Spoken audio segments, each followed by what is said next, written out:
I urge all your listeners to keep tuning in to Sailing Beyond Knowledge Radio.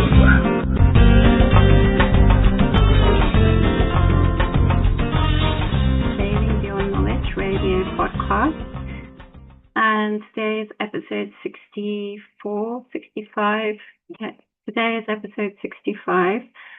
And I'm really excited to say that we have a guest today. We're introducing Dr. Nicholas Corrin, who is a doctor of Oriental medicine, published author, and a researcher based in Switzerland.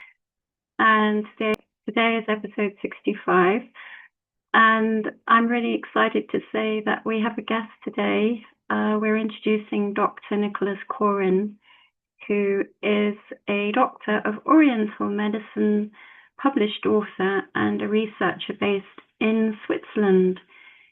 He works with patients around the world using a unique method of remote healing that he developed. And this approach blends radionics with Asian energy medicine, medical intuition, remote sensing, psychological counseling, and personalized botanical protocols. Following the footsteps of Paracelsus, Dr. Nicholas combines scientific inquiry with heart-centered healing, always looking beyond mainstream solutions. He is also the creator of a flowing movement system rooted in spirals, vortices, and pulsations, drawing inspiration from Tai Chi, Qigong, yoga, and the work of Wilhelm Reich. He taught this practice in the US for several years beyond relocating to Switzerland. Originally from the UK, Dr. Nicholas studied French and Italian literature before pursuing postgraduate work in art history and Renaissance philosophy. The Renaissance ideal of interdisciplinary thinking is at the core of his clinical work. He later earned his doctorate in Oriental medicine through training in both the US and India, maintaining a private practice for over 2 decades in Seattle and San Juan Islands. Before transitioning to holistic medicine, Dr. Corrin taught creative writing, critical theory, history, and visual communications at various colleges. It was the AIDS epidemic that led him to change course. Through his research, he came to believe that chronic illnesses, including AIDS, CFIDs, and Gulf War syndrome, stem not just from nature, but from laboratory research, government policy, and profit-driven medical agendas. This insight led him to view illness as something deeply tied to human systems and personal lifestyle rather than random misfortune. His work today is deeply personal and highly individualized. He sees symptoms as intelligent messages from the body, cries for help, rather than mistakes to be corrected. At the heart of his approach is the belief that unresolved emotional trauma often underlies chronic physical symptoms. Unless that trauma is transformed, it simply reappears in a new form or new forms. Treating people remotely has connected him with clients from diverse cultures and backgrounds.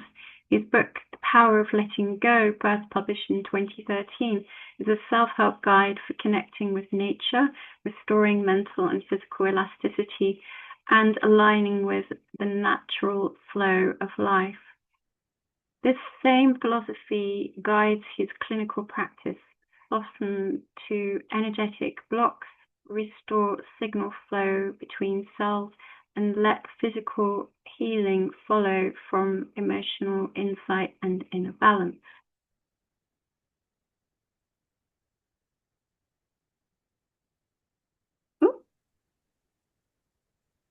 So, hello, we have Dr. Nicholas Corrin with us today. I'm very honored to have you here, Dr. Corrin, back on Sailing Beyond Knowledge Radio with me for the first time. And I just want to say it's really exciting to have you here. and I can't wait for people to learn about what you do and your work and your writing as well. So welcome, Dr. Corrin. Oh, well, thanks. I mean, as you know, you and I have so many areas in common and so many affinities where, common interest and very much in alignment on values, etc. And your experience is so broad and rich. I'm actually extremely impressed by that and your courage in moving through so much adversity and the depth and the accuracy of your knowledge in so many different areas. So, I'm delighted to be here. Hopefully, we can zero in on some of that today. Absolutely, yes. And then that's how I discovered you with your writing on Substack, and a lot of your articles were very aligned to some of the work I've been delving into. So yeah, we'll definitely point people to that later on today, and they can read about your writings, and you're a superb writer. Okay, so first of all, I think it's best if we kind of start off. People have heard a bit about your biography, your background, but if you want to just share with people kind of what your focus is right now, what brought you to Switzerland, what your experience was before, what you've been dealing with. And I think it would be a good idea actually if we kind of go back towards the COVID years, because I think that's quite important right now. Yeah, I mean, it was because of the pandemic that my wife and I decided to leave the States and move to Switzerland in 2021. And so that was a game changer for so many people. And for us, I felt it was imperative to make that move, even though I'm still very much involved. I'm a US citizen, so I'm very passionate about what's going on in my country. I haven't left the States in that respect at all. But for reasons having to do with work and survival, I felt it was necessary for us to do that. And so since that time, since the beginning of the COVID eruption onto the screen, so to speak, I've worked almost exclusively in remote healing. Prior to that, I had an office. I would see people in person, and since 2020, 5 years, I've almost 100% focused on remote consults, remote healing. So, with this experience, what was your perception of what was really going on during the COVID years for you? Well, I mean, it didn't all dawn on me at once. I actually I did a webinar and I made a video called Joining the Dots, and I was trying to understand what's going on with the child sex trafficking, the wars. What was my perception about, the COVID phenomenon when it began? And I have to say, for me, it's an ongoing project of understanding how all the parts fit together and it's very complex, with all the world events, the geopolitics, and how they cross-weave to manipulate perception of reality in conjunction with the nanotechnological invasion of nature and the sky. And then all of that stuff interweaves with the geopolitical machinations and the steering of emotional reactions to those machinations towards certain goals. Therefore, it's an ongoing robotization of both humans and nature. And it's not very well understood in my perspective, the degree to which, that's going on. So very complex. Yeah, it's something we definitely need to explore further a bit later on. And I think there's a lot there that most people are unaware of, that, this is so much bigger than just what it was. And even then it was overwhelming and quite difficult to figure out what was happening. So yes, I mean, just to kind of sum it up in a nutshell, it seems to be related to the agenda of digitalizing all life on Earth. And, that's part of it, basically. Okay, so going back to kind of more about your philosophy and perception of the world, you studied Renaissance philosophy. How do you feel like that shaped your clinical worldview, particularly around healing and perception?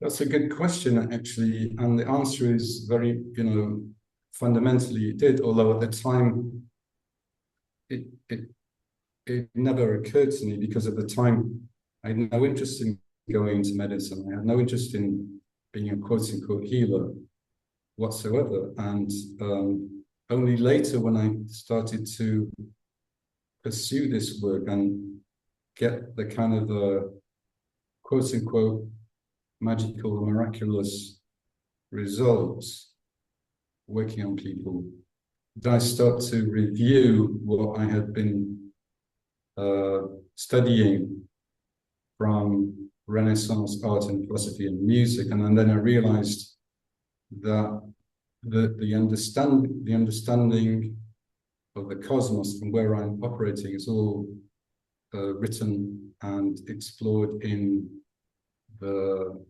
brilliant exponents of that period, which was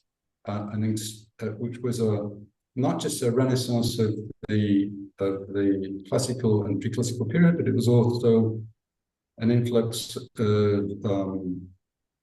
of Indian ideas from the Vedas into Italy, and it was a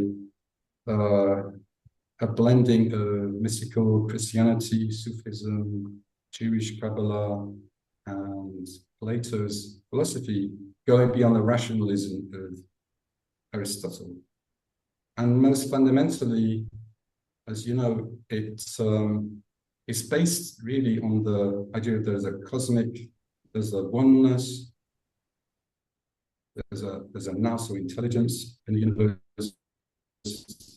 that's dependent only upon the one, which is unnameable, and then there's the soul, and that both has a soul, the world has a soul, and the mind isn't, like we think of it today, merely something like a receiver that is exposed to data input and processes that data and then reacts to data. The mind shapes and forms actual things, and that means that the thought process of an individual is not just co-creative, it can actually restructure things. So that's sort of like a precursor to phenomenological philosophy of Husserl and Heidegger, Merleau-Ponty in France, and then later quantum ideas, which today are very fashionable.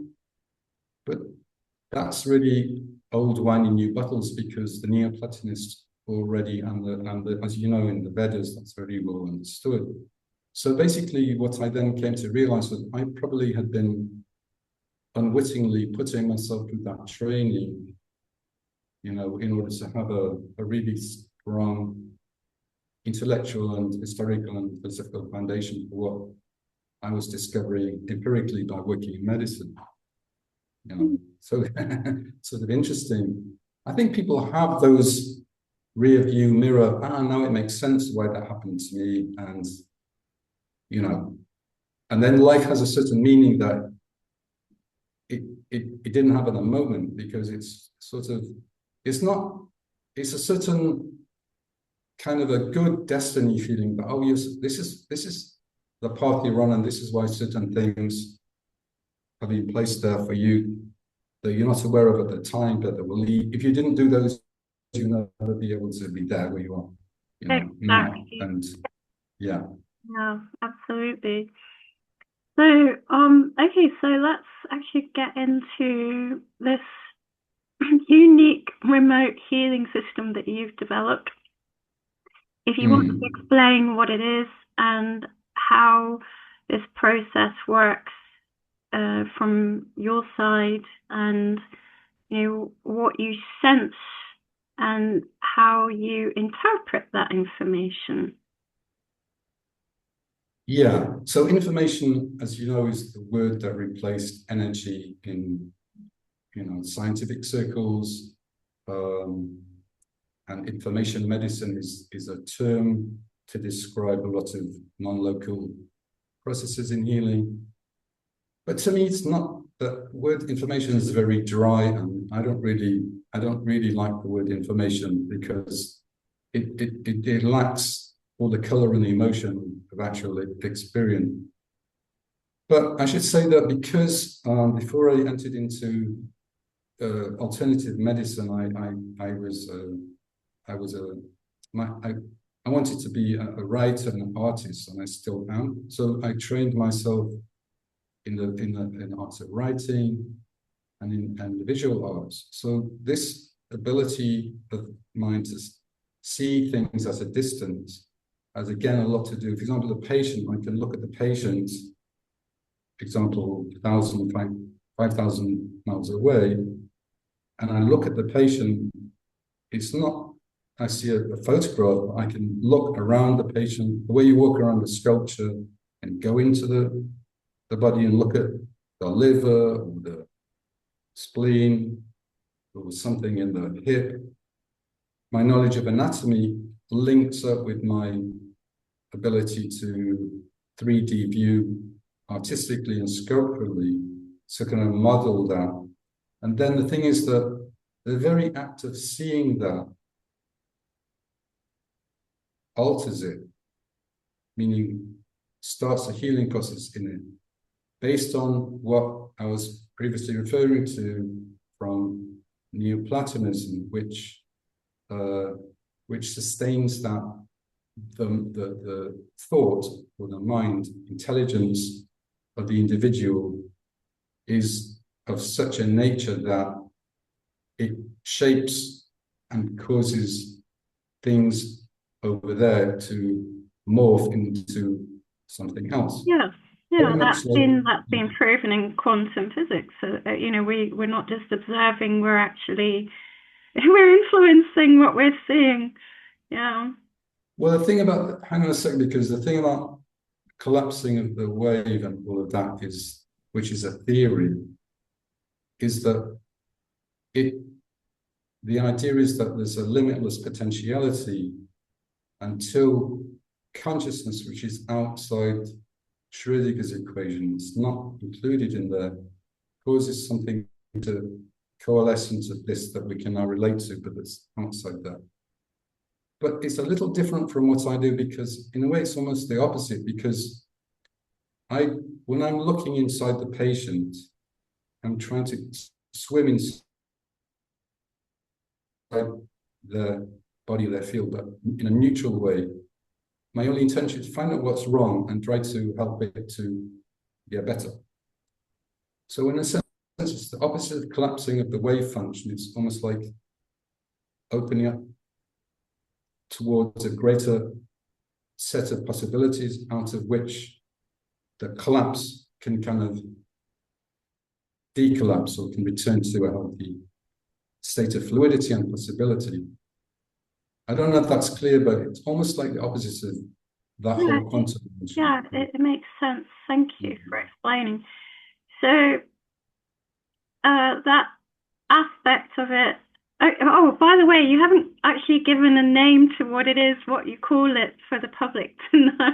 Yeah. Okay. So when I first started, the way this started actually historically was I had a patient come to my office on Samuel Island, in the Pacific Northwest, and I treated her, and she told me, oh, my husband has had this really bad accident. He fell down the stairs, and he's all bruised up and everything. And can you give him some help when they were in Spokane?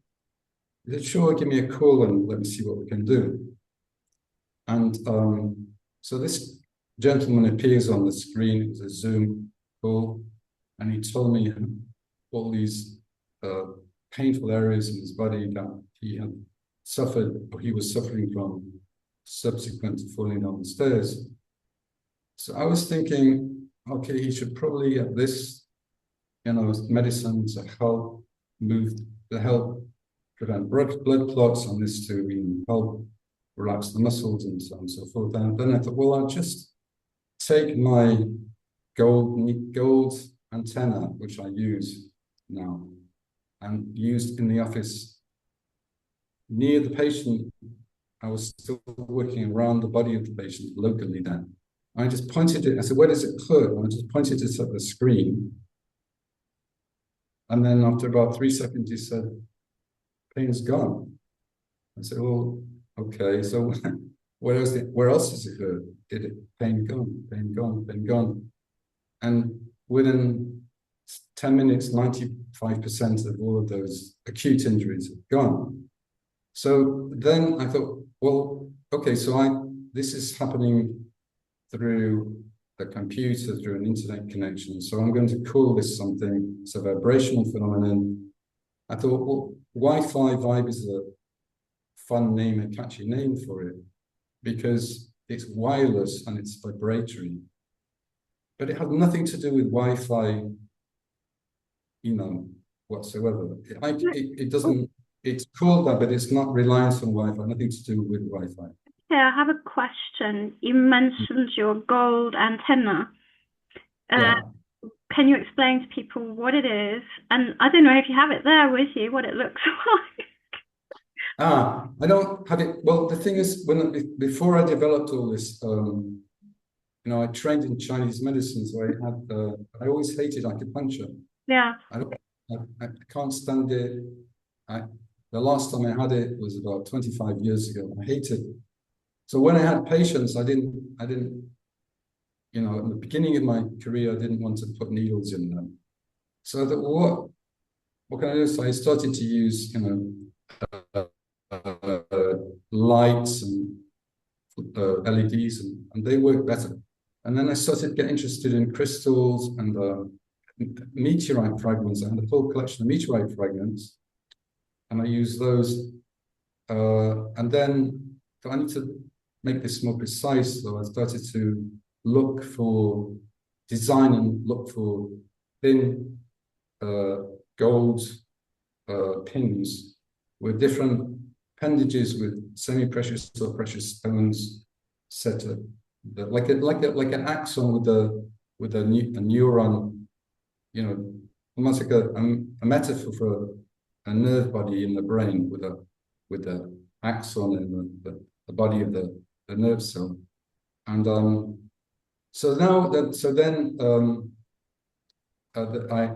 now that's what I use, one white gold and one yellow gold, because I found that gold is by far the most optimal metal for healing. And so that now enables me to pick up all the information I need almost immediately from the patient through the screen without looking at them. It just tells me through a pulse that's coming into the tip of that's really fascinating, because it kind of it resonates with what I know about the biomagnetics used by the doctor that founded that method in Mexico, and then also the colloidal gold and how that has been so successful at cleaning up nanoparticles in the body. So it's really fascinating that you were using also meteorite pieces. So what was your experience with that? Well, because I was fascinated with meteorites, partly because they have a very precise molecular structure, and therefore like silicon, so they can function, like a chip. But because they have, there are different types of meteorite, olivine and others which have different combinations of metals. But because they've been traveling through space for a long time over vast distances, they have a track record, literally, of going, into areas of frequencies way outside the Earth. So they have certain, memory or resonance with them as well. So I was using those in the biofield of the patients, and it was quite effective. I always used obsidian back then to pull out negative energies, because there are lots of negative energies. That's going on the more spiritual side. And now I don't do that at all. All I need to do is the one gold antenna, and it's much, much, much, much faster than ever before. Wow. So how long do you think it kind of took you to sort of hone the entire process down to the gold? How long did it take me to do that? Well, probably my whole life. Because I think as a child, even you're being exposed to things and you're subconsciously learning things. But in terms of the technical part with the gold and the specific reading and modification of the patient end, it's still advancing now. It's still accelerating in the effects and the accuracy and power of it. So what I like about this is that I don't need any equipment. I don't even need the screen anymore, though I use it. Most of the time I just close my eyes and just use my mind's eye. So like you asked me about what's going on with the world with COVID, it's like there's always more to learn and there's always more information for you to absorb. But the thing is you need to absorb that information, digest it, assimilate it, and build something within your system that is like a greater, a more evolved, more refined, more capable brain, if you like, that can therefore interact with something over there. And that's really, for me, very beautiful and exciting, because it's the opposite of something, that's an object, that's a mechanical thing or a piece of equipment. It's almost like a living, it's a living phenomenon. It's interaction with life. It's a living phenomenon. It's organic in that respect. And so I'm very happy because it enables me to get always better results for my patients than previously. Which I know I couldn't, the things I can do now, I couldn't do 6 months ago, a year ago, 5 years ago. So it's sort of like, it must be good because it keeps improving. And that somehow tells me there's something going on here, which is, not beyond me, because I'm just tapping into something.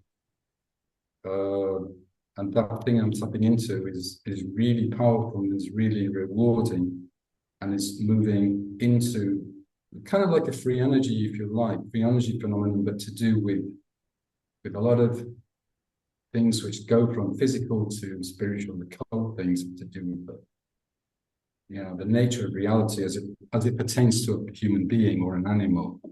Mm-hmm. Yeah. I remember a while back, I think you were commenting on an article, because I write about frequencies and resonance and vibrational medicine and frequency medicine, and you said something about frequencies and vibrations and resonance. Can you go back to that and remind me of the difference that you were stipulating? Yeah, I mean, frequency is something related to metrics because it's the number of, oscillations or uh, crests and follows of a wave, say a Hertz measurement, which how many times does this happen per second? So it's fundamentally it's a way of measuring the effect of some energy in space or in time, and you can modulate that.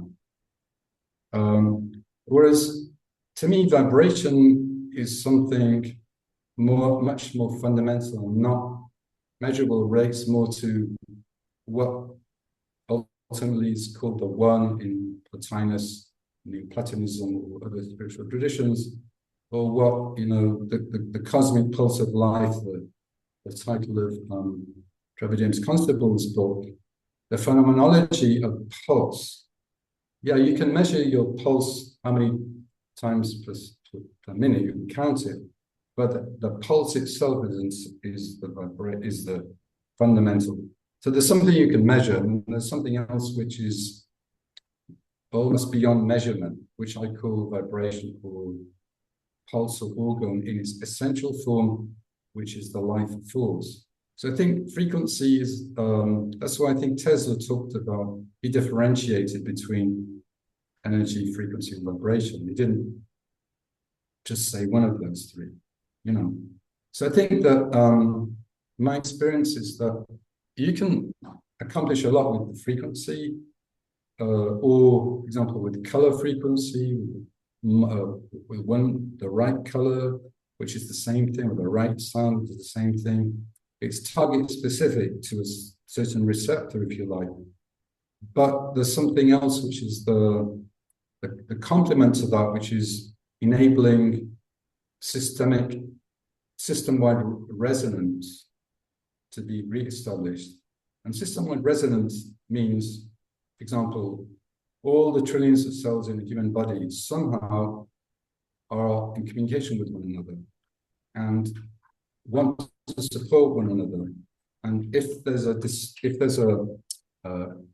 problem in the circuit somewhere, then they start to fall out of sync and maybe even start fighting one another and create autoimmunity or inflammation or cancer or something. And you can't resolve that with a frequency. You resolve that fundamentally by resetting or recalibrating, like the harmony of the spheres. You reintroduce the fundamental pulse, or if you like, like the Ayurvedic Om fundamental. It's like resetting the resonance back to what it naturally is in tune with the earth. Well, I think, just to be clear, that I always have done that in my practice, because I've always been aware that there's two sides to this. There's a problem area that needs to be treated, and there's the person that needs to be treated. But also, the person is also more than they realize they are, because they're a soul, they're a spirit, they're part of everything. And so it's both local and visible and nameable and unnameable. That's the setting. So I've always been clear in my awareness that's what it is, not just in medicine, but in everything. And I've always worked in that way. It doesn't seem contradictory at all to me. So I think that within that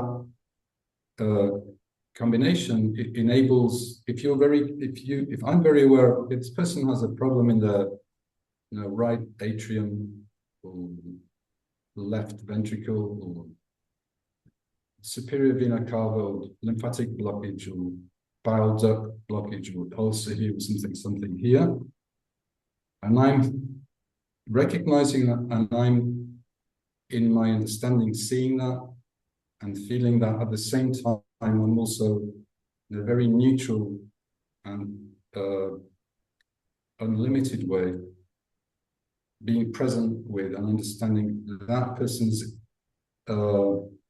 limitless nature and how that interweaves with the entirety. And it's that conjunction between the specificity and lack of specificity that enables the energy to do that thing that it does to heal the area or the person.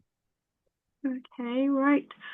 So how would you interpret the physical organs and the tissues responding to the remote vibrational input during your treatment? Well, what happens is that many times the person immediately feels the area being treated. And how do they feel that? They either feel it through a pulse, or heat, or cool, or pressure, or something moving through. They have a sensory input from the area or the areas being treated. In other words, their brain is getting input from their body or from their. I think what I meant was, what do you think's going on with the physical organs and tissues that are responding to the vibrational input? Well, I think that they're obviously changing in the frequency, the frequency of the cells that are in distress is changing, or the functional system that's responsible for the health of those tissues or organs is changing, and that's causing, if you like, quantum state modifications, very, very, very tiny within the nexus of those molecules, and that then is translating to the patient as a felt sensation, right? So then, and that's because the mind, when it's directed in this way and can perceive in this way, it links immediately with the objects of perception, which then is reshaped, not through something as crude as intention, but by paying attention to something, having an intention, but paying attention, so that when the subject and the object are one, there's no gap, then there's no hiatus between the mind over here and the physical tissue over there. That makes sense. Right. So, have you actually had success working with an emergency or acute case remotely? And if so, what makes remote energy medicine particularly useful in high stress or time-sensitive situations? Yeah, well, I mean, the case I mentioned at the beginning with the gentleman who fell down the stairs, that was very acute. I mean, most of the time, I'm working with the chronic conditions or acute conditions, but they're not emergencies, except that, for example, recently this patient, her work involves, going on hikes with clients, and she had a very severe pain in her leg and hip, and it wasn't the hip; it was something to do with tendon, the flexor tendon that was inflamed, and so I could resolve that in a couple of treatments so she could go back to work.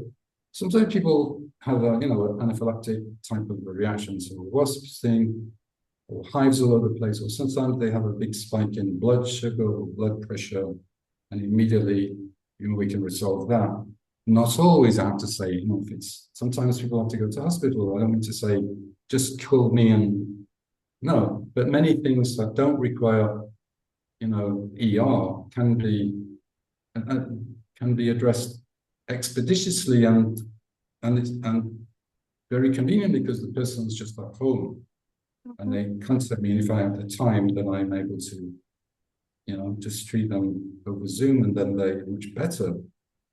Well, do you So want to go into kind yeah, of what, just for the public and anyone yeah. listening who's interested in being treated by you, with what kind of types of illnesses and pain do you think you would be able to help them with?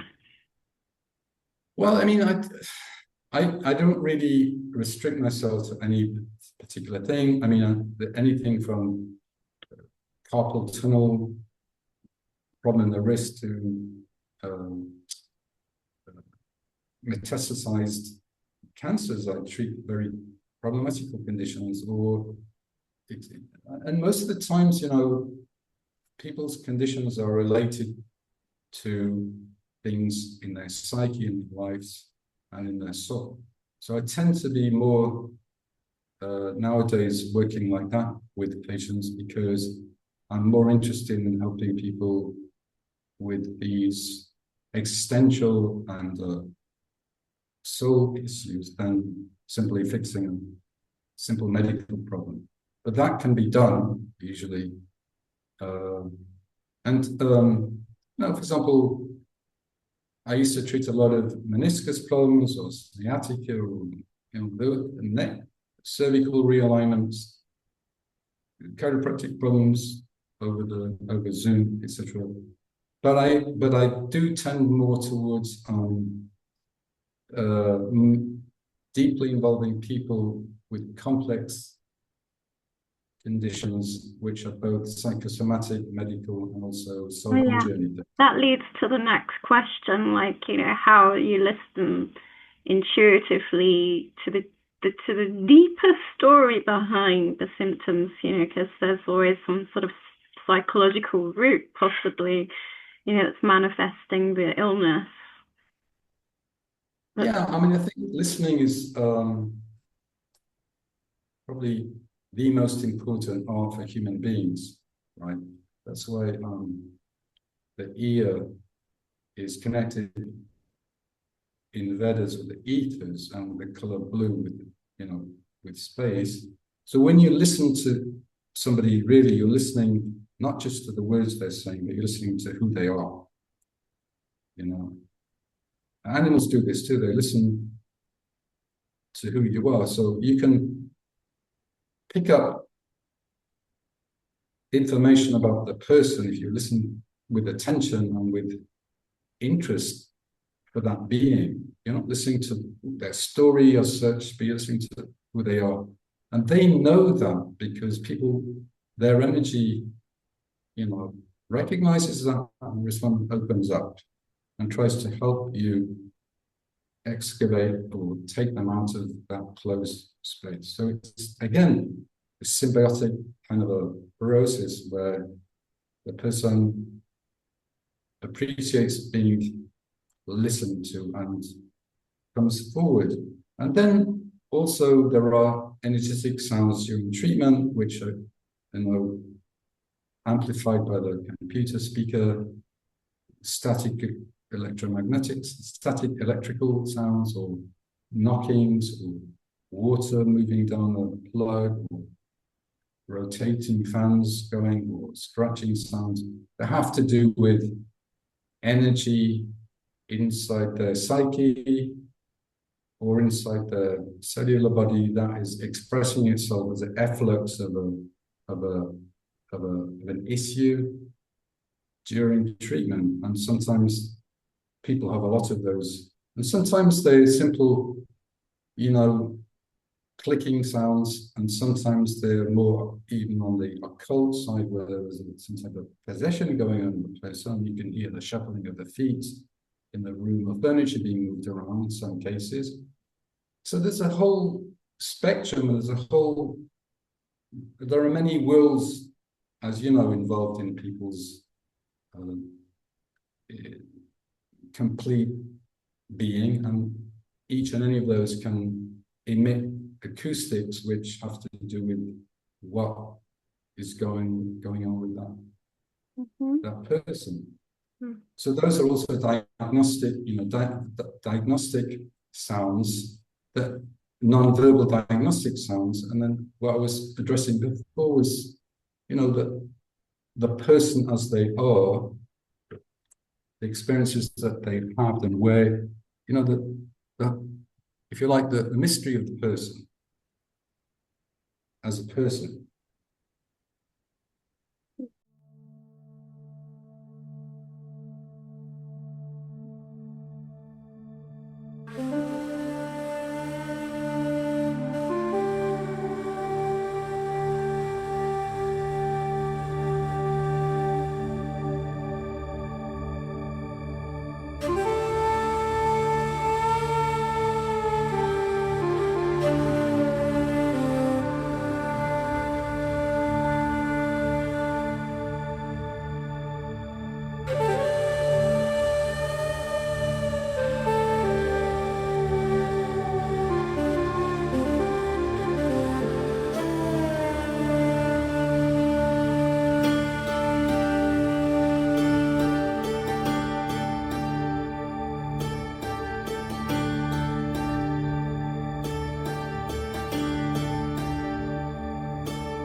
Okay, good.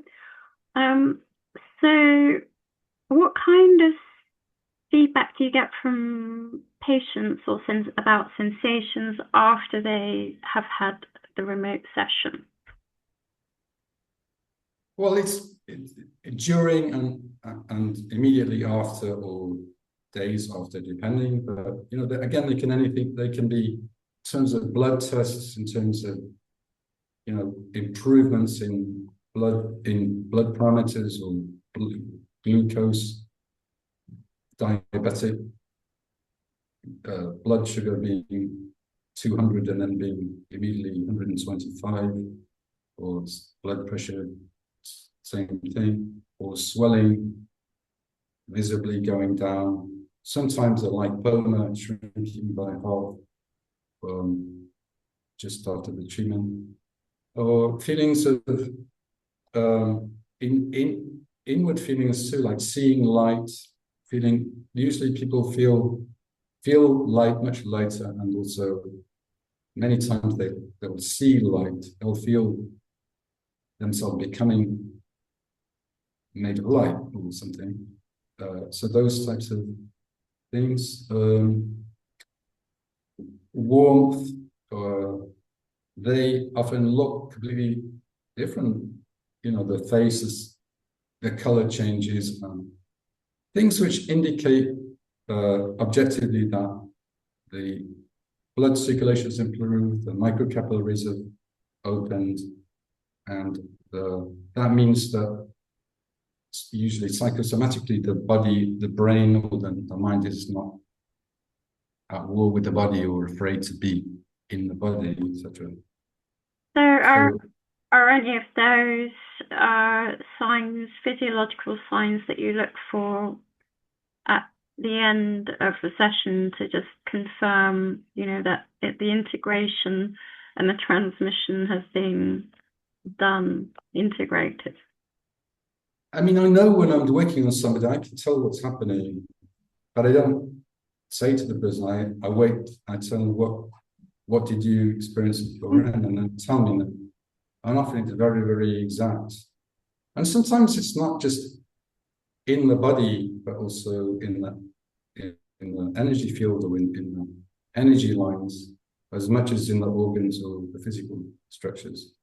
And then we talk about what that means, So there's not just what that means for the patient in terms of self-understanding, in terms of prognosis, in terms of interpreting the reaction, not just objectively saying, "Oh, that happened." Sometimes people don't feel a lot, but they just feel better, and their pain goes down, or they feel very relaxed, and then they just feel a lot better. It depends what they're being treated for. Like I say, I mean, I don't really think in terms of a specific illness or condition. I really think in terms of the person, not the thing that they're suffering. And people have many things. Nowadays people have many things going on, not just one thing going on, as you know. So yeah.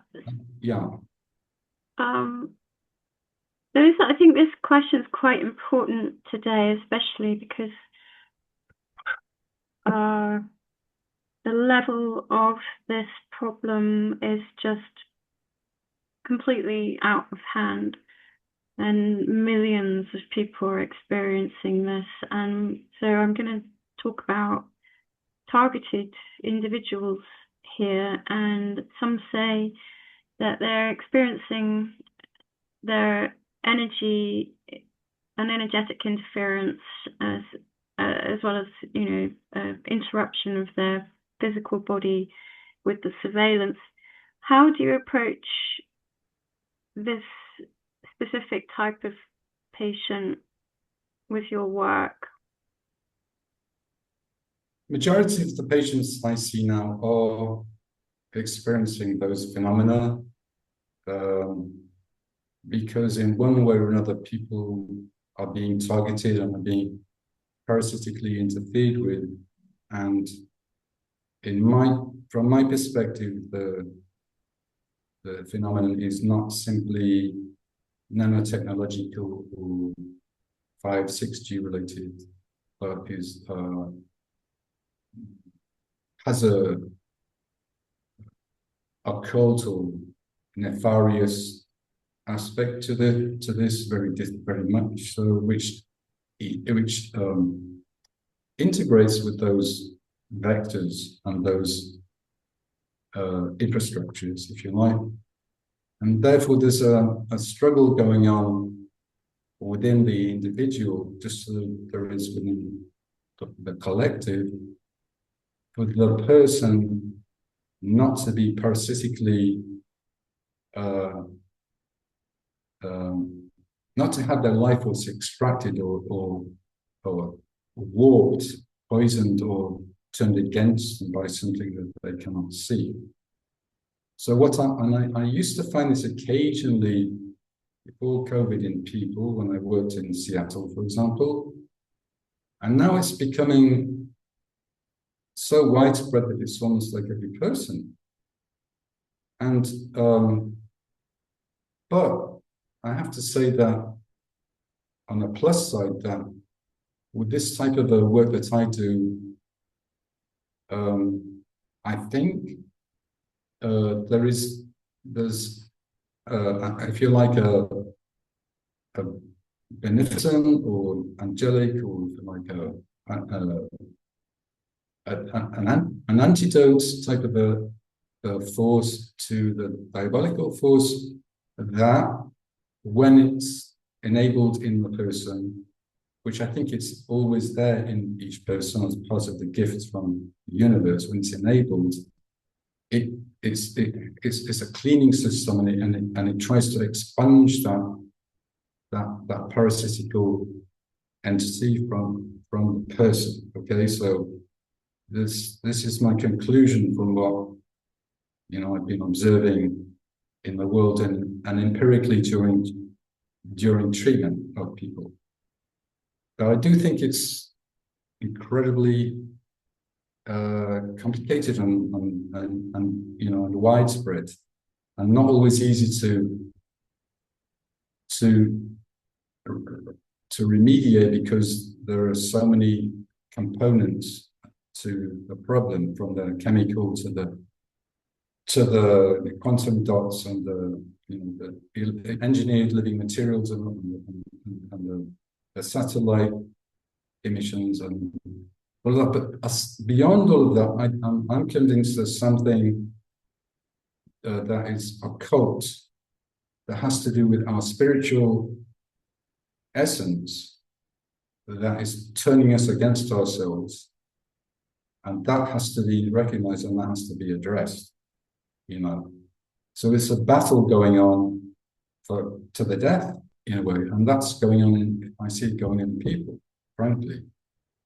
Right. So I think people are trying to find a proper understanding of that, because they're so under pressure with everything from brain fog to cognitive dissonance to exhaustion to this, that, and the other. And they're not really being guided, and they're not really finding a way through this horrible labyrinth. And things just can, from one day to the next, something horrible can happen to a person. Unfortunately, I'm saying that one day to the next, something can happen out of the blue which shocks the person, which they didn't think possible, and they think, well, it must be, like the other day, I have a patient in America, and he, all of a sudden, he had this huge, it was a microwave burn on his reproductive area. He thought, do I have STD, or do I have how come I've got an intense suntan down there? And I realized, well, no, it's a radiation burn that many people are waking up with those. That's a targeted phenomenon, and why would it be that part of the body? Well, it has to do, again, you join the dots with all the sterilization, depopulation, all those sorts of phenomena. But that's just one case to illustrate like with all the horrible things going on with all the sex trafficking of the children, this is happening to people. So how to treat that in a medical, energetic way? I think you have to get to the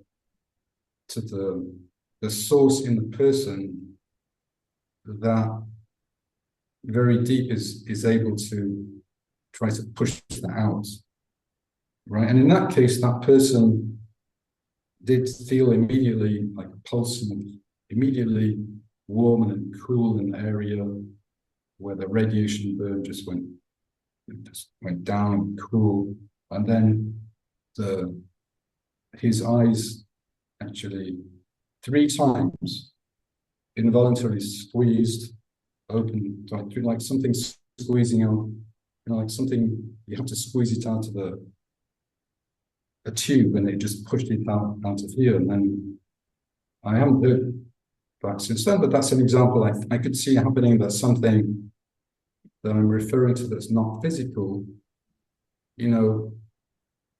can be excreted through a non-physical organ, you see. So I think the times we're living in, those types of conditions are becoming more prevalent.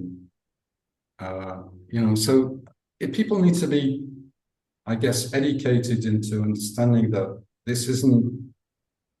these types of things we're experiencing before, since COVID, aren't the way we were experiencing before COVID, and lots of stuff happening that is hard to explain. And people, not just me, people are looking to find, solutions for all of these horrible conditions that people are suffering from. Some of them are mild, as you know, and some of them are not mild at all, with a huge spread. Yeah, it's a big topic, that one, and I don't want to say a single word about it, and we can just save the rest for another conversation, because I just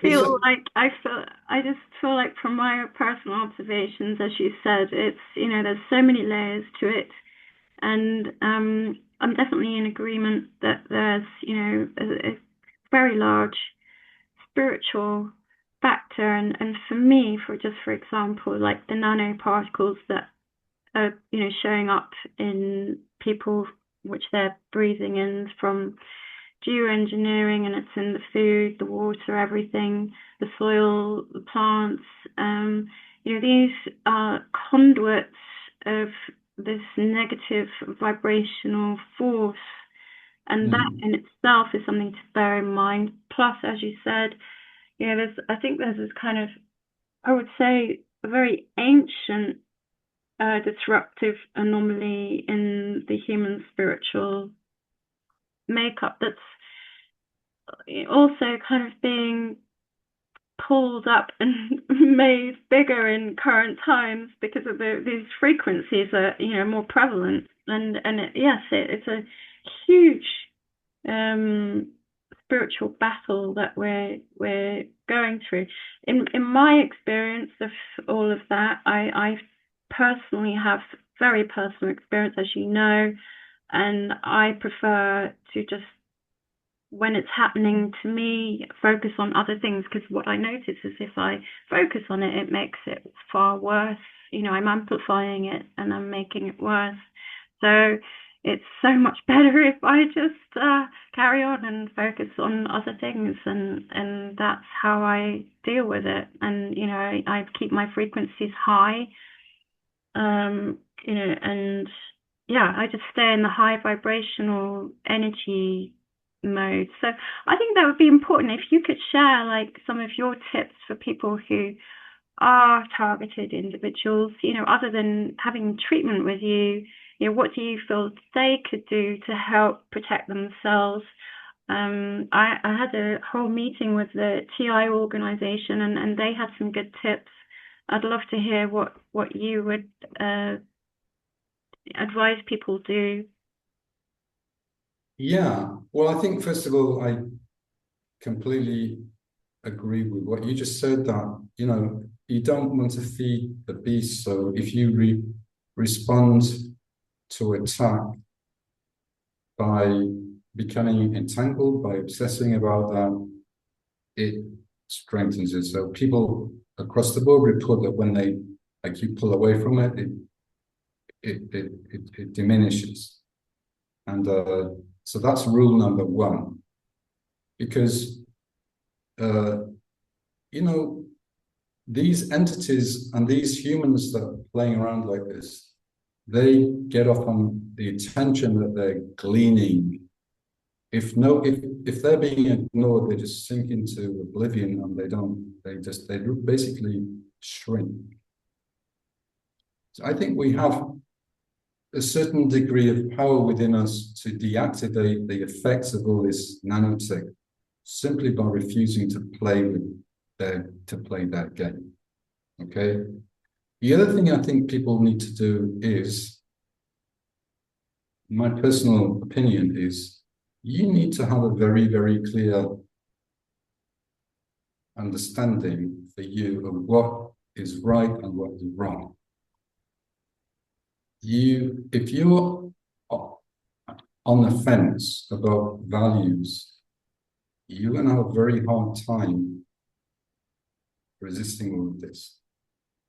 Because if you don't have a very clear sense of what is right and what is wrong, I don't mean that in a sort of conventional Sunday school way, I mean that in a deep way. You cannot align yourself with what is right in your book, which is you're not choosing to be part of what you believe in, what you believe has ultimate value. You're disconnected from that, right? So I think that is, those two are the most important. Ignoring, refusing to play that stupid game with those idiots and entities. Number two, be very clear, and also be very fiery and proud about defending what you value. It's not playing nice, it's about being fire, not just light. So you burn whatever comes too close to your fire and no right to be there. So I think that people need to have that kind of a tiger burning bright in the forest of the night, Blake's phrase, as part of the makeup. And that can only come by understanding this is good and this is evil, and I don't want any part of evil. And that I call Solomon's sword. That's always been my way. Solomon's sword is like, okay, this is, because truth is like a body, and if there's a wound, just a tiny wound here, that bacteria can come in, next thing you know, sepsis. So you're not 100% scrupulous about everything. Then there's a shadow aspect, there's a dirty part that can get contaminated. And most things going on in the world, the people are, they're showing one thing, but they're feeling or thinking another thing. And that's why we're in such a mess. So I think for the person to stay strong and healthy, they have to be transparent, clear, fiery, and decisive. And that will enable the energy from the universe that put them there to illuminate them and their bodies. And I think that's the most powerful thing in the world. So that's my tip. And however people can sustain that, they need to pull away from, obviously, toxic stuff. They need to find whatever around them in nature or within them can bring them to that place. It's not something that they can necessarily sustain all the time, but you have to try to. You have to try to have that as at your disposal, so to speak, accessible to you, so you immediately remember, this is who I am, this is what I belong to, and this is what I'm accountable to, and I don't agree with any of that. And then,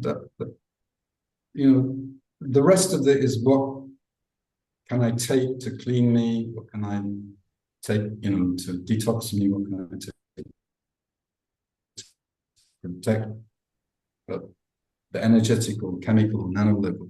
But on the internal level, I think there are only two things that are really, really important, and that's what they are. Good advice. Thank you. So how do you stay grounded when you're holding a space for others' emotional and energetic processes? I've always been a grounded person because, when I was little, I loved to clamber over rocks and barefoot and animals. I like the earth, I like animals. I never have a problem not being grounded, and I don't really hold space for anybody. When I'm working patient, I'm entering into a space to try to help them get better, right? I'm not really holding, I'm actively moving in there, I'm holding anything. So, and I don't ever feel their energy coming to me or lingering because I'm neutral. I don't have an emotional relationship whatsoever when I'm working with them in terms of, in terms of engaging emotionally with them or letting their emotion come into me. No, I'm just there to help them and to move there to where it needs to go to get the result. Mm-hmm. So I don't really need to be centered at all. I mean, I think that the last thing I said, if you know who you are and what your values are, and you try to walk the talk, you don't need to center yourself or anything. It's just so straightforward. And so I think if people would do more of that, then they would feel centered. And when you feel centered, you feel grounded. And when you're grounded, obviously, you're discharging through the feet into the earth. Mm-hmm. And I always do that with the patients because that's how the body, as you know, detoxes energetically. It's just unloading or offloading, and the earth reconstitutes that somehow. And so it's just not an issue for me to stay grounded with. It's just so much of being present and being in 100% focus, which is what I do. Mm-hmm. Okay, perfect. Well, is there any kind of last words you want to give and contribute to the listeners here about healing and everything you've said today? Yeah, I mean, I think that it's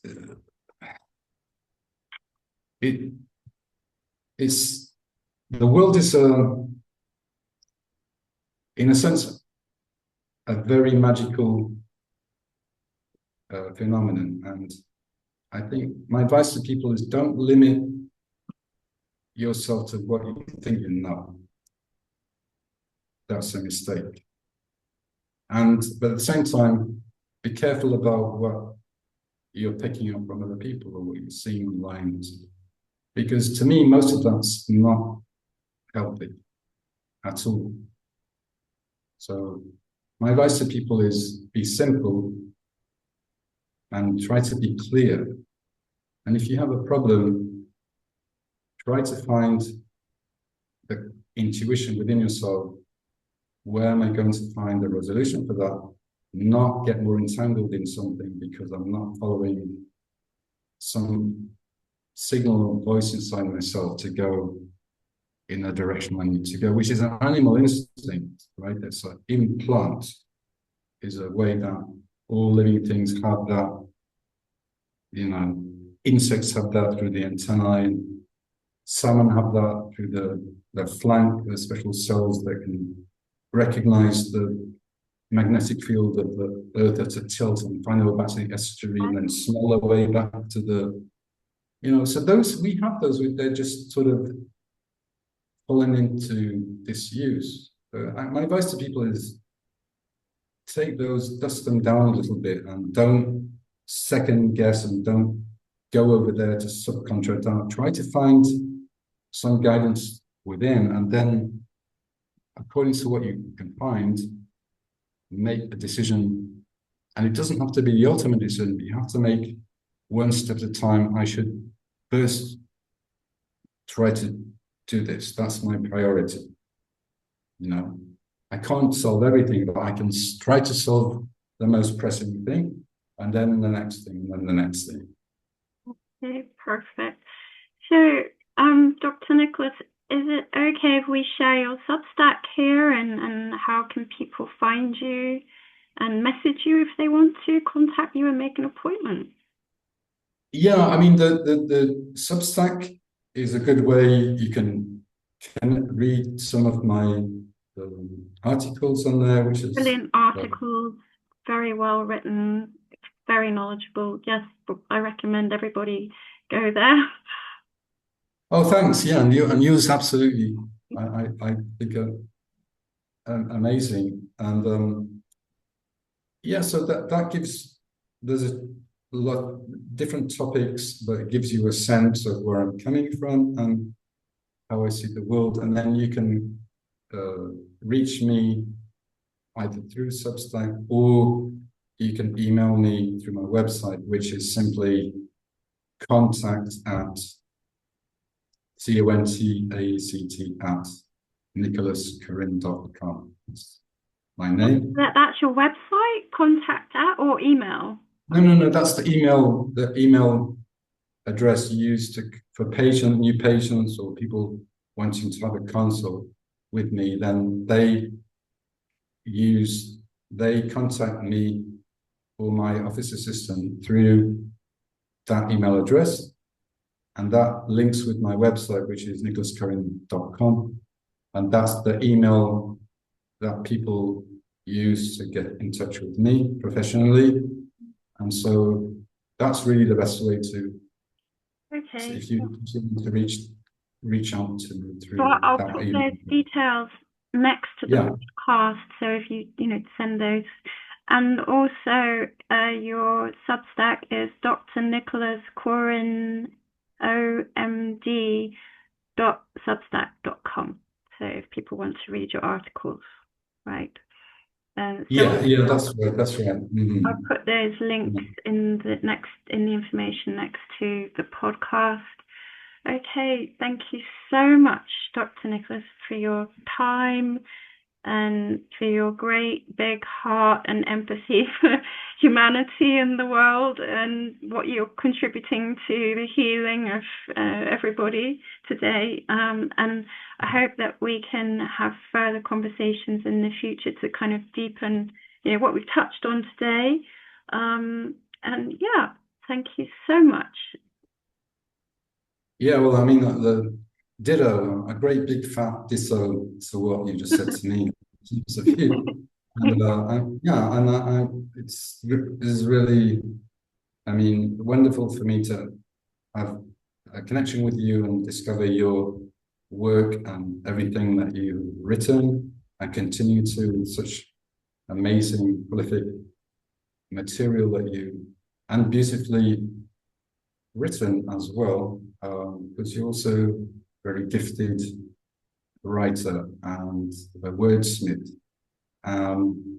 Even though you may not like to hear that, but you have like me, I think writing for you, as for me, is therapeutic, and I think that it's the love of something, the love of the beauty, that's going back very briefly to the Renaissance. Love of beauty is something that has to do with understanding reality. The people need to rediscover beauty, real beauty, and how to find that appreciation within themselves. That's positive healing, So, I was thinking about it the other day, actually, and what occurred to me with my own writing is that hypnotherapy has really helped me with my writing. Yeah. As a hypnotherapist, I've learned to be able to put people into states. And it was I think it was almost 15 years ago now. Gosh, yes, 15 years ago, I had that clinical hypnotherapy training in San Francisco.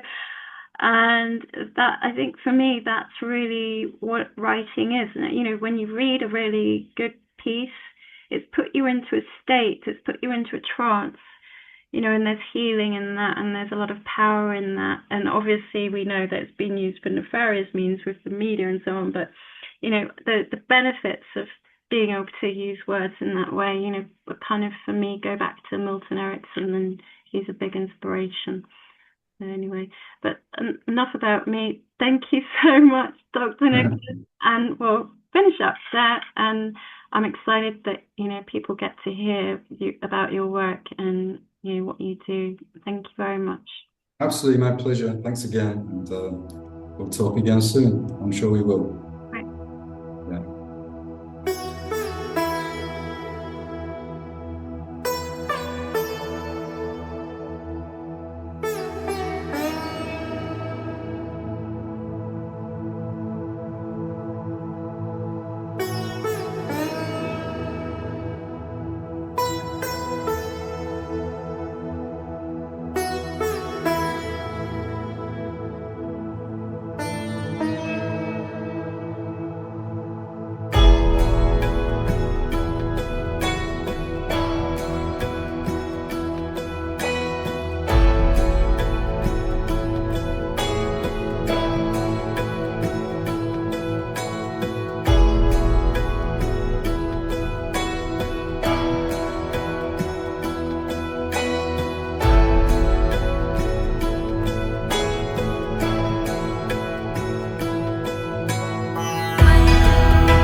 Sailing Beyond Knowledge Radio explores uncharted waters and embraces uncertainty to preserve and empower humanity.